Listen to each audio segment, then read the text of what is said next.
আজকে আমি ভেবেছিলাম আমি আরেকটা ভিডিও রেকর্ড করবো, যে ভিডিওটায় আমি 10টা স্কিল নিয়ে কথা বলবো, যে 10টা স্কিল আমার মতে যদি এখন শেখা হয় তাহলে আগামী 10 বছর বা আগামী 15 বছর বা আগামী 20 বছরে ওই রেসপেক্টেবল ইন্ডাস্ট্রিগুলোতে আপনি একটা ভালো ক্যারিয়ার দাঁড় করাতে পারবেন। ওটা ছিল আমার ভিডিওর টপিক। বাট তারপর আমি যখন ভাবা শুরু করলাম, আমি ভাবছিলাম যে কোন 10টা স্কিল নিয়ে কথা বলবো। এটা নিয়ে আমি যখন চিন্তাভাবনা করা শুরু করলাম, তখন আমার মনে হইলো যে যদি আমি ভিডিওটা পাবলিশ করি, সাথে সাথে যেটা হবে, কমেন্টে মানুষ বলবে যে খুব ভালো কথা, আপনি 10টা স্কিলের নাম বলছেন, খুব ভালো কাজ করছেন, মহৎ কাজ করছেন, এখন আমাকে বলেন কেমনে আসলে শিখবো।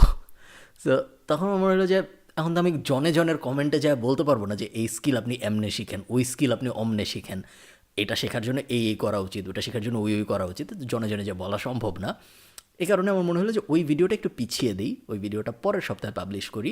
এই সপ্তাহে আমরা হাউ টু লার্ন এনিথিং এই ব্যাপারটা নিয়ে কথা বলার চেষ্টা করি। ব্যাপারটা অনেকটা মাছ ধরার গল্পের মতো, মনে আছে না যে আমরা বলতাম যে কাউকে কি মাছ ধরা শিখাবো নাকি বাসায় মাছ পাঠাবো, এবং তখন একজন বলতো যে বাসায় মাছ পাঠাও, আরেকজন বলতো যে না, বাসায় মাছ পাঠানোর দরকার নেই, তোকে যদি মাছ ধরা শিখায় দাও তাহলে সারা জীবন তোমার আর তার বাসায় মাছ পাঠাইতে হবে না, একবার মাছ ধরা শিখাই দিলেই হয়। সো আজকের এই ভিডিওতে আমি বেসিক্যালি আপনাদের মাছ ধরা শেখানোর চেষ্টা করছি, এবং যদি আপনি একবার মাছ ধরা শিখে যান তাহলে ইভেনচুয়ালি আপনার আর মাছের কার কার কাছে মাছ আছে এটা নিয়ে চিন্তা ভাবনা করতে হবে না, কারণ আপনি নিজেই এখন মাছ ধরতে পারেন।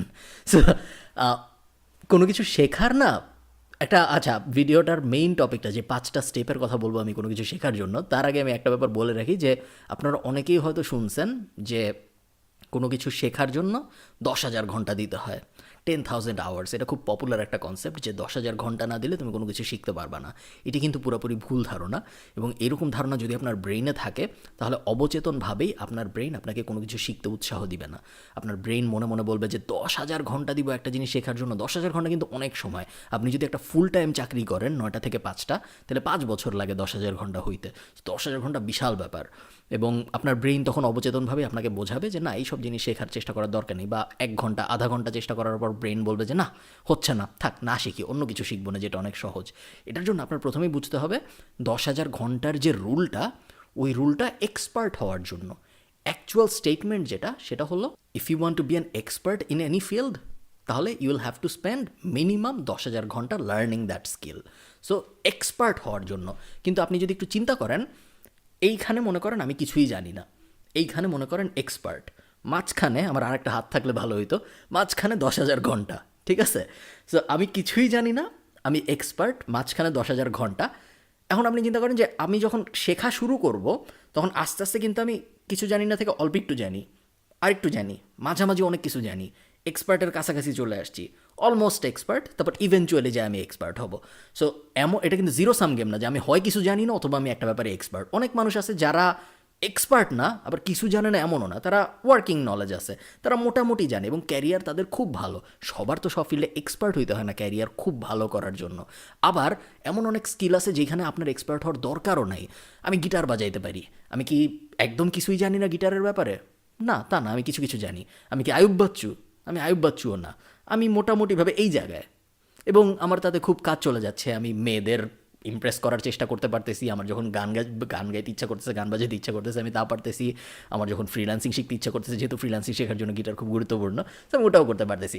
মোট কথা হলো, আপনি আপনার ব্রেনকে বোঝাবেন যে ভাই আমি কিছুই জানি না, কোনো সমস্যা নেই, আমি 0 আওয়ারে আসি, আমার 10,000 আওয়ারে যাইতে হবে না এখন, আমি 0 আওয়ার থেকে 20 আওয়ারে আসি, 20 আওয়ার থেকে 40 আওয়ারে আসি, 40 আওয়ার থেকে 50 আওয়ারে আসি, 50 আওয়ারে আসলেই মোটামুটিভাবে ধরে নেওয়া যায় আপনি ওই ব্যাপারে এনাফ জানেন যা থেকে আপনি আয় রোজগার করা শুরু করে ফেলতে পারবেন। এবং যখন আপনি আয় রোজগার করা শুরু করবেন, তখন আপনার ক্যারিয়ার দাঁড়ায় যাবে, কিন্তু আপনি কিন্তু আগাইতে থাকবেন। আপনি যখন আয় করতে থাকবেন, বিভিন্ন প্রজেক্টে কাজ করতে থাকবেন, আপনি কিন্তু শিখতে থাকবেন, শিখতেই থাকবেন, শিখতেই থাকবেন, এবং ইভেনচুয়ালি আপনি 10,000 আওয়ার যখন হিট করবেন, তখন আপনার ক্যারিয়ারও খুব স্ট্রং, প্লাস আপনি ওই ব্যাপারে এক্সপার্টও। এমন না যে আমি 10,000 আওয়ার হিট করব তারপরে যে আমি আয় করা শুরু করবো, তারপরে যে আমি ক্যারিয়ার নিয়ে চিন্তাভাবনা করা শুরু করবো, ওরকম না। ক্যারিয়ার নিয়ে চিন্তাভাবনা 50 আওয়ার, 60 আওয়ার, 100 আওয়ারের মধ্যে থেকেই শুরু হয়ে যেতে পারে। Okay, having that out of the way, চলেন আমরা 5টা জিনিস নিয়ে কথা বলি, যে 5টা স্টেপ যদি আপনি ফলো করতে পারেন, তাহলে আপনি মোটামুটিভাবে যে কোনো কিছু শিখে ফেলতে পারবেন দুনিয়ায়। কোনো কিছু শেখার জন্য আপনার তেমন কোনো কষ্ট হবে না যদি আপনি এই 5টা স্টেপ ফলো করেন প্রপারলি। প্রথম স্টেপটা হলো try to have a clear concept of what you are learning and why you are learning it. এটা খুব বেসিক একটা ব্যাপার, বাট এটা খুব ইম্পর্টেন্ট, বিকজ অনেক মানুষ কোনো একটা অদ্ভুত কারণে প্রপার রিজন খুঁজে পায় না যে কেন আমি একটা জিনিস শিখতেছি। আমাকে অনেকে বলে যে আমি ডিজিটাল মার্কেটিং শিখতে চাই কারণ আপনি ডিজিটাল মার্কেটিং শিখছেন। আমাকে অনেকে বলে আমি গ্রাফিক ডিজাইন শিখতে চাই কারণ আমার বন্ধুর বড় ভাই গ্রাফিক ডিজাইনার। ওগুলো কোনো ভালো লজিক না। কোনো কিছু শেখার জন্য আপনার প্রথমেই প্রপারলি বুঝতে হবে যে এই জিনিস কী। সো গ্রাফিক ডিজাইন আমি যদি শিখতে চাই, গ্রাফিক ডিজাইন আসলে কী, কী হয়, ক্যান শিখলে কী লাভ, না শিখলে কী লাভ, এই ধরনের ব্যাপার, বেসিক ব্যাপার যেগুলো, ওগুলো আপনাদের বুঝতে হবে প্রথমে। এবং এই বেসিক ব্যাপারগুলো বোঝার জন্য আমাদের যে খুব আকাশকুসুম কাজ করে ফেলতে হবে তাও না। আমরা যদি গুগলে যে ওয়াই লার্ন ড্যাশ বা বেনিফিট অফ লার্নিং ড্যাশ বা হোয়াট ইজ ড্যাশ এই ধরনের ব্যাপারগুলো সার্চ করা শুরু করি, তাহলে মোটামুটিভাবে গুগলের প্রথম 5 পেজ যদি আমরা ঝালাফালা করে ফেলি, এক এক পেজে 10টা রেজাল্ট থাকে, 5 পেজে 50টা রেজাল্ট থাকবে, ওই 50টা রেজাল্ট যদি আমরা ঝালাফালা করে ফেলি, তাহলে আমাদের ওই জিনিসটা কী এবং ওই জিনিসটা কেন শিখবো এই ব্যাপারে আর কোনো কোয়েশ্চেন থাকা উচিত না। আবারও বলতেছি, খুব বেসিক, কিন্তু এই বেসিক স্টেপটা ফিল আপ করা জরুরি, কারণ আমরা সচেতন মন প্লাস অবচেতন মন দুইটাকেই কনভিন্স করে রাখতে চাই যে আমরা যা শিখতে চাচ্ছি ওটা শিখলে আমাদের আসলে লাভ হবে। যদি আমরা দুইটা ব্রেনকেই কনভিন্স করতে না পারি, তাহলে প্রবলেম যেটা হবে, আমাদের সচেতন মন can only do so much. Eventually আমাদের অবচেতন মন ব্যাক ট্র্যাক করে বলবে যে না শেখার দরকার নেই, না শেখার দরকার নেই, অন্য কিছু শিখবো, এটা অনেক কঠিন, এই বিষয়ে আমরা কাজ করতে চাই না। আমাদের ব্রেন কখনো ক্যালোরি খরচ করতে চায় না। আমাদের ব্রেন সবসময় সার্ভাইভাল মোডে থাকে এবং সার্ভাইভ করতে চায়।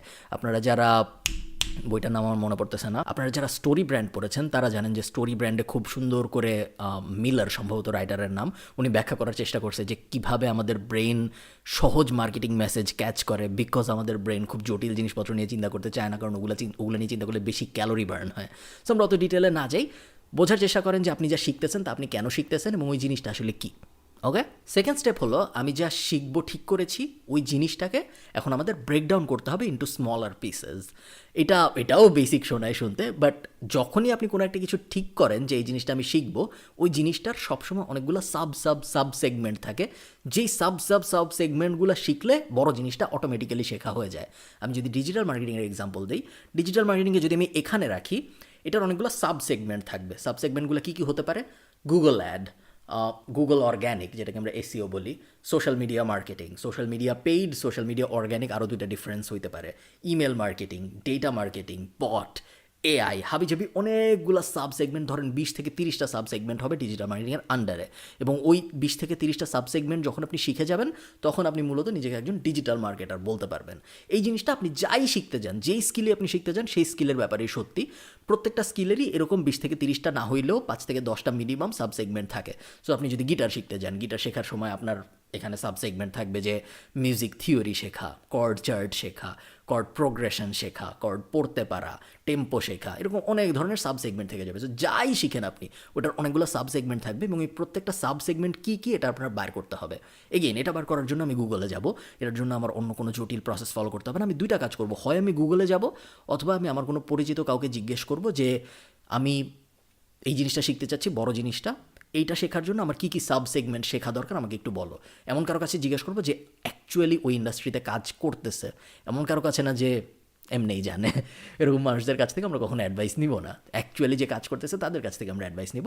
বাট যদি তাদের কাছ থেকে আপনি অ্যাডভাইস নিতে না চান, বা আপনার এরকম পরিচিত যদি কেউ না থাকে যে এরকম অ্যাডভাইস দিতে পারবে আপনাকে, then you can always go to Google. গুগলে যে আপনি what to learn to be an expert in dash বা what segments do I need to learn to be an expert in dash, এই ধরনের জিনিসপত্র লিখে আপনি যখন গুগল করা শুরু করবেন, ওই মেইন স্কিলটার অনেকগুলো সাব স্কিল আপনি পেয়ে যাবেন, যেইগুলো অ্যাকচুয়ালি আপনার শিখতে হবে। আপনার ভেরি রেয়ারলি মেইন স্কিলটা শিখতে হবে, বেশিরভাগ সময় আপনার যেটা হবে, আপনার এই সাব স্কিলগুলো শিখতে হবে এবং এই সাব স্কিলগুলো শেখার মাধ্যমেই আপনি মেইন স্কিল শেখাটা অ্যাচিভ করতে পারবেন। থার্ড কাজ যেটা, সেটা হলো আমাদের এখন একটা নেইবারহুড এফেক্ট স্ট্র্যাটেজি ফলো করতে হবে। নেইবারহুড এফেক্ট কী জিনিস, নেইবারহুড এফেক্ট কীভাবে কাজ করে, এই বিষয়ে আমি আমার ফ্রিল্যান্সিংয়ের ভিডিওটায় ডিটেল বলেছি। সো আমি আজকে অত ডিটেলে না যাই, আমি ফ্রিল্যান্সিংয়ের ভিডিওর লিঙ্ক কোথাও দিয়ে দিব, আপনারা একটু দেখে নেবেন কষ্ট করে। বাট নেইবারহুড এফেক্ট বেসিক্যালি আমি আমার আশপাশের সব জায়গায় এই সাব স্কিলগুলোর ব্যাপারে ইনফরমেশন যেন সহজে আমার কাছে আসে, সেই প্রসেসটা নিশ্চিত করার চেষ্টা করব। সো কথার কথা, আমি যদি ইউটিউবে যাই, ইউটিউবে আমি মেক শিওর করবো যে আমি এই সাব সেগমেন্টগুলো বা এই সাব স্কিলগুলো রিলেটেড কিছু চ্যানেলে সাবস্ক্রাইব করে রাখতেছি, যেন পরের বার যখন আমি ইউটিউবে যাব তখন আমি ন্যাচারালি ওই রিলেটেড ইনফরমেশন পাই। সেম জিনিস আমি ফেসবুক গ্রুপের সাথে করব, সেম জিনিস আমি রেডিটে সাবরেডিটের সাথে করব, সেম জিনিস আমি টুইটার ফলোর সাথে করব। সব জায়গায় আমি যদি ঘরে ম্যাগাজিন রাখি তাহলে 5টা ম্যাগাজিন নর্মাল হলে এখন আমি একটা ম্যাগাজিন রাখবো এই সাব সেগমেন্ট রিলেটেড। আমি যদি ধরেন পডকাস্ট শুনি তাহলে আমার পডকাস্টের একটা বা 2টা বা 3টা হইতে হবে এই সাব সেগমেন্টগুলোর কোনো একটা রিলেটেড। এইভাবে আমি বেসিক্যালি একটা নেইবারহুড এফেক্ট ক্রিয়েট করে ফেলতে পারবো। নেইবারহুড এফেক্টের মানে হইলো আমার আশপাশে যারা নেইবার, আমার আশপাশে যত নেইবার্স আছে সেই নেইবারগুলোও আমি যেই স্কিলগুলো শিখতে চাই ওই স্কিলগুলো নিয়ে কথা বলতেছে সবসময়। এতে করে যেটা হবে আমি সবসময় আমি যা শিখতে চাই তা আমার আশপাশেই থাকবে, এবং যখন আমি যা শিখতে চাই তা আমার আশপাশেই থাকবে সবসময়, তখন বেসিক্যালি ওটা শেখার চান্স আমাদের বেড়ে যাবে। ওকে, সো আমরা নেইবারহুড এফেক্ট সিলেক্ট করে ফেললাম। এখন আমরা মোটামুটি আস্তে আস্তে এই সাব স্কিলগুলোর ব্যাপারে জানা শুরু করেছি এবং আস্তে আস্তে বোঝা শুরু করেছি যে সাব স্কিলগুলো কী কী, যদি আমরা নেইবারহুড এফেক্ট প্রপারলি ফলো করে থাকি। ফোর্থ স্টেপে আমাদের যেটা করতে হবে সেটা হলো, ফোর্থ স্টেপটা অ্যাকচুয়ালি সবচেয়ে ইম্পর্ট্যান্ট 5টা স্টেপের মধ্যে। এই স্টেপে আমাদের যেটা করতে হবে সেটা হলো আমরা books, courses and videos in this order, okay উল্টাপাল্টা করা যাবে না। প্রথমে ভিডিও আনা যাবে না, প্রথমে কোর্স আনা যাবে না। ফার্স্টে সবসময় বই, এরপরে কোর্স। কোর্স যদি আপনি স্কিপ করতে চান করতে পারেন, তাহলে আপনি থার্ডে সরাসরি ভিডিওতে চলে যেতে পারবেন। এই অর্ডারে আমরা আমাদের সাব স্কিলগুলোর ব্যাপারে আরও ইনফরমেশন নেওয়া শুরু করব। সো ধরেন আবারও আমি যদি এক্সাম্পলে চলে যাই, ধরেন আমি ঠিক করলাম যে আমি ব্লকচেইন ডেভেলপার হব। ফার্স্টেই আমার কাজ যেটা হবে, বই খুঁজে বের করতে হবে। সো ব্লকচেইনকে আমি ভেঙে সাব সেগমেন্ট করে ফেলেছি অলরেডি আমার সেকেন্ড স্টেপে। এখন আমার কাজ যেটা হবে, এখন আমি ওই সাব সেগমেন্টগুলোর জন্য ব্লকচেইনের প্রত্যেকটা সাব সেগমেন্টের জন্য একটা করে বা 2টা করে বই খুঁজে বের করার চেষ্টা করবো, ইন্টারন্যাশনাল বই। ইন্টারন্যাশনাল বলছি তার কারণ বাংলা ভাষায় বেশিরভাগ সময় ভালো বই পাওয়া যায় না, অনেক ক্ষেত্রে পাওয়া যেতেও পারে বাট বেশিরভাগ সময় পাওয়া যায় না, এই কারণে আমি সেফ থাকার জন্য ইন্টারন্যাশনাল বলছি। ওই প্রত্যেকটা সাব সেগমেন্টের জন্য আমি বই খুঁজে বের করবো এবং বইগুলো পড়া শুরু করবো। এই স্টেপটা খুব কষ্টকর এবং এই স্টেপটা সবাই ফলো করতে পারে না, বাট একটা বই থেকে আপনি যে পরিমাণ নলেজ গ্যাদার করতে পারবেন 20টা কোর্স বা 50টা ভিডিও থেকে আপনি কোনোদিনও সেই পরিমাণ নলেজ গ্যাদার করতে পারবেন না। এবং রিটার্ন অন ইনভেস্টমেন্ট আরওআই যদি আমরা চিন্তা করি, বইয়ের আরওআই সবচেয়ে বেশি। আপনি যদি, বাংলাদেশে তো বই সস্তা তাই না, বাংলাদেশে আমরা 100 টাকা 200 টাকা 300 টাকা বই পেয়ে যাই, বাট আপনি যদি ইন্টারন্যাশনাল রেটের কথাও চিন্তা করেন, আপনি $20 দিয়ে বা $30 দিয়ে একজনের পুরা লাইফের এক্সপিরিয়েন্স পেয়ে যাচ্ছেন বা একটা বিষয়ের পুরো আগাগোড়া পেয়ে যাচ্ছেন, যেটা আপনি কখনোই অন্য কোনোভাবে এত কম খরচে এত ভালো রিটার্ন অন্য কোনো ইন্ডাস্ট্রিতে পাওয়া সম্ভব না। সো সাব স্কিলগুলোর প্রত্যেকটার এক একটা বই আমাদের মিনিমাম খুঁজে বের করতে হবে এবং তারপরে ওই বইটা আমাদের পড়ে ফেলতে হবে। বই পড়ে শেখা সবচেয়ে ভালো উপায় শেখার। বই পড়ে শেখার কোনো রিপ্লেসমেন্ট নাই, দুনিয়ার কোনো কোর্স নাই, দুনিয়ার কোনো ভিডিও নাই যেটা বই পড়ে শেখার মেথডটাকে রিপ্লেস করতে পারবে। ফিফথ যে কাজটা আপনার করতে হবে, যেটা আমাদের লাস্ট স্টেপ, সেটা হলো learn just enough to get started and learn the rest on the go. So আমি জাস্ট এনাফ শিখবো বই থেকে, কোর্স থেকে, ভিডিও থেকে, যেন আমি স্টার্ট করতে পারি কাজ, এবং বাকিটুকু আমি কাজ স্টার্ট করে কাজের মাধ্যমে শিখে যাব। এটা আমি কেন বলছি, এটা অনেকে আবার ভাবে যে না আমি আসলে পুরা জিনিসটা আগে ভালো মতো শিখবো তারপরে আমি কাজ করা শুরু করবো, একটা পারফেকশনিস্ট মেন্টালিটি চলে আসে। বাট পারফেকশনিস্ট মেন্টালিটি কখনোই কোনো কিছু শেখার জন্য ভালো না। আপনি শিখবেন, শেখার সময় ভুল হবে, ওই ভুলের থেকে শিখবেন, ওই ভুলের থেকে যা শিখবেন তার মধ্যে আবার ভুল হবে, তারপর তার থেকে আবার শিখবেন। এইভাবেই মেনলি মানুষ শিখে কোনো কিছু। আপনি যদি ভাবেন যে না আমি যে বইগুলো কিনছি ওই বইগুলো সব আগে শেষ করব, পুরা নোট টোট করবো সব কিছু, তারপর একদম ফুল প্রুফ হয়ে আমি কাজে নামবো, তাহলে কখনোই ওই জিনিস, ওই আইডিয়া সফল হবে না। আপনার যেটা করতে হবে, আমি এনাফ শিখছি, অল্প একটু শিখছি, যা একটু করে দেখি কী শিখলাম, আবার ওটা করলাম, আবার শেখা শুরু করলাম, আবার আরেকটু শিখলাম, যাই যা শিখছি একটু করে দেখি কী হয়। করতে গেলেন, দেখলেন ভুল হইলো, ভুল কেন হইলো ওটা নিয়ে আবার আমি একটু ঘাটাঘাটি করি, ওই রিলেটেড আরেকটা বই পাওয়া যায় নাকি, ওই রিলেটেড আরেকটা কোর্স পাওয়া যায় নাকি বা ভিডিও পাওয়া যায় নাকি, ওটা নিয়ে আরেকটু ঘাটাঘাটি করি। এইভাবে আপনি এই চেইনটা যখন ফলো করতে থাকবেন ঘুরায় ঘুরায় ঘুরায় ঘুরায়, তখন বেসিক্যালি আপনার ওই জিনিসটা এখান থেকে লিনিয়ারভাবে না শিখে এইভাবে শিখবেন আপনি। I don't know if it made any sense. একটা কথা আছে যে একটা গ্রামে পটারি বানানোর একটা কোর্স হয়, তো ওই কোর্সে পটারি মানে মাটির জিনিসপত্র বানানোর একটা কোর্স হয়, তো ওই কোর্সে অনেকগুলা স্টুডেন্ট শিখে পটারি বানানো, এবং একসময় ঠিক হয় যে একটা কম্পিটিশন হবে কে ভালো মাটির জিনিস বানাইতে পারে। 2 গ্রুপে ভাগ করা হয় শিক্ষার্থীদের, ভাগ করে এক গ্রুপকে বলা হয় তুমি 1 মাস ধরে একটা মাটির হাঁড়ি বানাবা, খুব সুন্দর করবা, কোনো সমস্যা নেই, 1 মাস ধরে তুমি একটা মাটির হাঁড়ির উপরেই কাজ করো। আরেকটা গ্রুপকে বলা হয় যে তুমি 1 মাস সময় পাবা, প্রত্যেক দিন একটা মাটির হাঁড়ি বানাবা, 30 দিনে 30টা মাটির হাঁড়ি বানাবা। তোমার 30 নাম্বারটা কেমন হয় এটার উপর বেস করে আমরা ডিসিশন নিব তুমি জিতছো না অমুক জিতছে। সে এক গ্রুপ 30 দিন সময় পেয়েছে একটা মাটির হাঁড়ি বানানোর, আরেক গ্রুপ 30 দিনে 30টা মাটির হাঁড়ি বানিয়েছে, বাট তাদেরকে জাজ করা হবে লাস্টের মাটির হাঁড়িটার উপরে। ইনএভিটেবলি প্রত্যেকবারই দেখা যায় যে যেই গ্রুপটা 30টা বানিয়েছে ওরাই সবসময় জিতে। যে 30 দিন ধরে একটা মাটির হাঁড়ির উপরে কাজ করেছে সে কখনো জিতে না, তার মাটির হাঁড়ি কখনোই 30 দিন যে 30টা বানিয়েছে তার মতো সুন্দর হয় না। তো এই গল্প আমি এই জন্য বলছি, তার কারণ কোনো কিছু করে শেখার মতো বেস্ট শেখার উপায় আর কোনো নাই পৃথিবীতে।